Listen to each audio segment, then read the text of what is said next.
Hi guys, this is Bunschoten, the president and founder of Certum Solutions, and we're going to talk today about a very polarizing topic. And no, I'm not talking about politics. I'm talking about artificial intelligence, or AI as we tend to call it. And before we get started, if you want to see more videos on AI itself and different applications, if you can please like this video. If you like the Certum Solutions channel and want to hear more of what we have to say, please subscribe to the channel. And with that being said, I'm going to get started.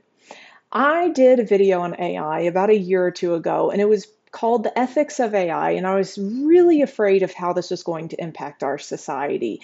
That fear has not been completely abated, but I am heartened to see different situations going through the court system, different things, different laws starting to be bubbling up, and old laws being applied to AI in an ethical way, which makes me happy, okay? Usually I'm not a huge fan of red tape, but in situations where you kind of have this massive revolutionary technology, it is important to make sure that we don't lose ourselves and lose our ethical base while we apply it to what we do every day. And I'll give you an example. I believe this case just went through the Supreme Court, and I'll go get the citation after the video. There was a case of AI that was trained on pirated books, and the originator of this AI was sued by a group of writers who claimed you scraped our copyrighted material to train your AI without without payment, without recognition of copyright and so forth. Well, what happened was, and I'm paraphrasing, and I could get something wrong, but halfway through, training this AI with this pirated material, why you chose pirated, I'm not going to elaborate on. They decided to go back and start buying the titles that they were training the AI on. And so their argument in court was to say, hey, well, maybe it started out that way, but we eventually bought the titles and we honored the copyright. And that part of the case was, I believe, they lost that part. The writers won that part because they said you can't just say, well, I went back and redid it, or I went back and bought the titles. You originally used pirated material. And there were other aspects of the case where, both sides won certain things, and like everything, it seemed like it was a compromise. But it just goes to show you how old laws can apply to this new technology. So that's nice. That's fantastic. I will say what I said in my first video, and I don't even know if it's public yet, or public still. I might have archived it already. The thing is with AI is that it's awesome. Yes, there's great things that we can use it for, but with like anything that is revolutionary like this, you have to be so careful, and you can't step on toes while trying to utilize new technology. And you go back to like artists where they started using poison pills in their artwork. So if it was scraped by AI, it wasn't really usable. People were having to do things like that because of blatant scraping of copyrighted, intellectually protected materials that software that AI was using. That being said, you look at the pros, I think many things that people do that they would usually need additional resources for, it's quicker, it's helping people be more productive, it's helping people that have, problems with grammar, problems with scheduling their days, things like that. It makes things so much easier. But it doesn't replace true professionals. So those of us that are out there going, I'm scared to use AI, I'm scared to do it, or I'm not scared, I'm just going to say I hate you. I'm not going to use AI because I don't like you. And you're just not something that I'm ever going to do. I was one of those. I thought, AI is not going to replace my brain. AI is still not going to replace my brain. It will do pictures of, like for me, it said, do you want an AI developed picture of that's inspired by where you are? Okay, sure, give that to me, and let's see how nice it is. It turned the streets into rivers. Like, guys, this is not pure intelligence. The other day I had an Excel formula where I was trying to come up with a complicated Excel with a random number function and some other things, random solution. And in that case, it never got to the answer, which kind of made me feel good because I fought with it for a second and I was trying to figure out how to come up with this Excel formula. And then I stopped, and you know what fixed it was concatenate. And not once did AI come up with concatenate. I did with my with my brain, my human brain.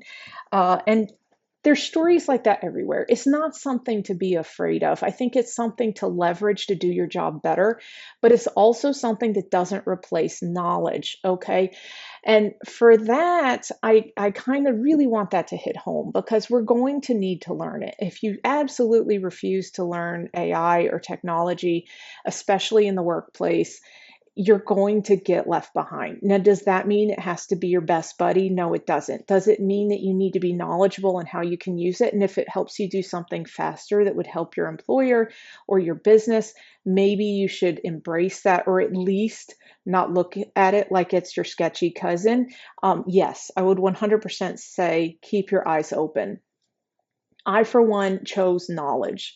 I think, like anything, if you're scared of something, you need to learn more about it, because if you refuse to, it usually doesn't end up in a positive fashion. Same thing with numbers. If you're working on a business and you're scared of your numbers, you're scared to look at your numbers, things like that, it gets you in trouble. You need to embrace them and see them from what they are. They're just facts. And same thing with AI. To me, ChatGPT is a souped up Google, and it can do things and pull information for me, and it does make small menial tasks a lot easier, but knowing what it knows and knowing kind of where it falls short is really helpful for me.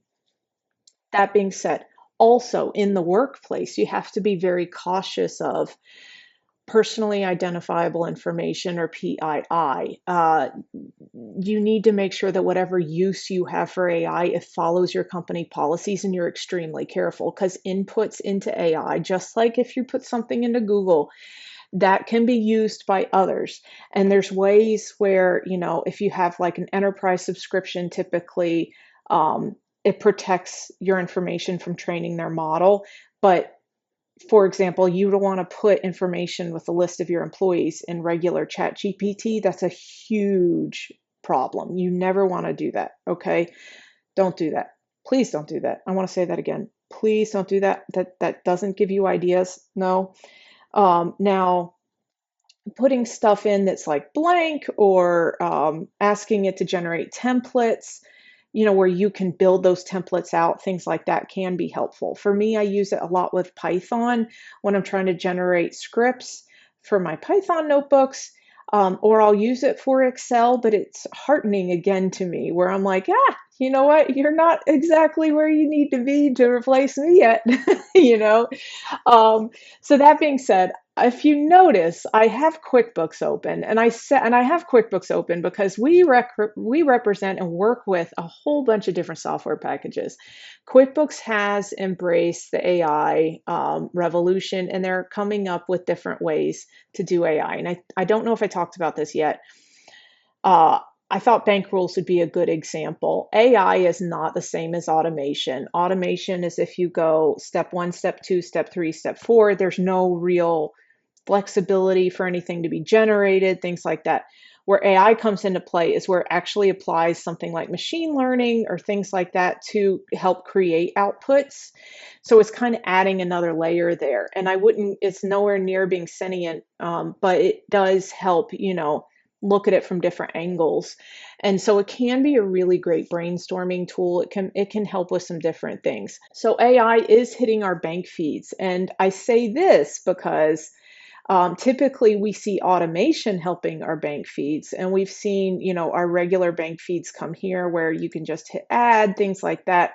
But what you're going to see is pretty soon, for those of you that haven't seen it yet, they're going to be introducing AI into the bank feeds. We also work with Odoo, where Odoo can do customized AI-driven fields. And one of the examples that they give is where if you have the CRM module and you put a company name in, it will go out, find what industry they're in, and generate that industry without us having to click from a drop down. I mean, there's tons of applications where it's really helpful, but at the same time, I think a lot of us go, I don't trust you yet. I'm going to poke you with my pencil. Are you going to move? What are you going to do? And I would love to be a part of that, of our cumulative learning curve, and hopefully introduce us all to different AI as it's poking up, and how we can use it and embrace it, but also treat it ethically. So with bank feeds, I will also share with you, we no longer have data entry clerks at Certum. We used to have data entry clerks, and then we had bookkeepers and accountants. We no longer hire data entry clerks because so much of that has been replaced by automation and AI.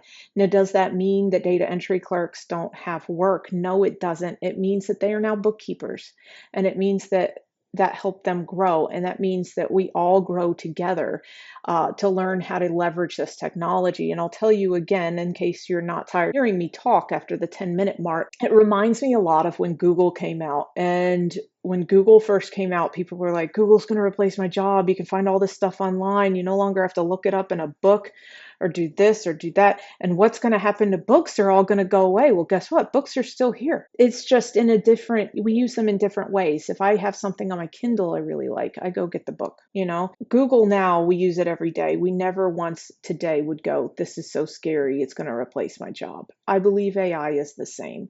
It's not going to replace us. What it is it's going to encourage us to do our work in different ways. And we're going to learn that together and how it helps us with different functions together. I will wrap up by saying ChatGPT is great. I think a lot of people use it for consumer purposes. I would never put PII into it. I think that Copilot, we did a test of Copilot. I will be honest with you, and hopefully Copilot people don't hear this. I don't feel like it's as intelligent as ChatGPT, but at the same time, it is based on ChatGPT. So maybe it's an earlier model or whatever. I should have probably done that research before I did this video.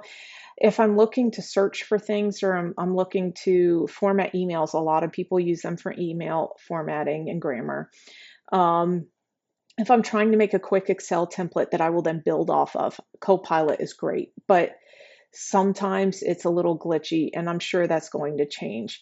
But we have an enterprise license for it. So that's all to come back full circle and say, from a security perspective, I think that's a huge thing to be aware of if you use it in the workplace. And then tools that are within your current platforms, learning how to use those as they're available. I think that's also very important. And probably the biggest thing I would say is let's not fear it. Let's embrace it and let's learn how to use it together. Thank you so much for watching, and I look forward to speaking to you again soon.